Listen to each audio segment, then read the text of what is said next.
Hey it's day 8, no street food, only home cooked food challenge. সকালে ইচ্ছে না থাকা সত্ত্বেও দুটো বিস্কিট খেয়ে জল খেয়ে চলে গিয়েছিলাম জিমে।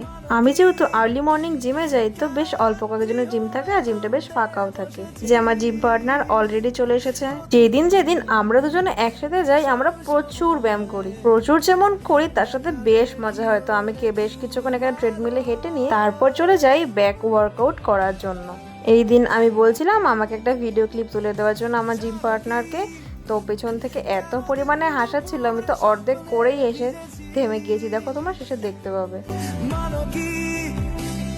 যাই হোক, তারপরে ফ্রেশ হয়ে চলে গিয়েছিলাম পড়াতে। সেখানে গিয়ে দিয়ে দিয়েছিল আমাকে একটু বিটরুটের জুস। আপনারা পরিশ্রম দিয়ে মরে যাবা, এইগুলো কালকে থেকে সব দিন খাবা, ঠিক আছে? এবার কালকে আমরা তো বুঝলে তো কি বললো কথাগুলো। আজকে লাঞ্চ করতেও অনেকটা দেরি হয়ে যায়। খেয়েছিলাম ডালিয়া আর যা তোমরা দেখতে পাচ্ছ এইগুলো। রাতে ডিনারটা স্কিপ করেছিলাম আজ।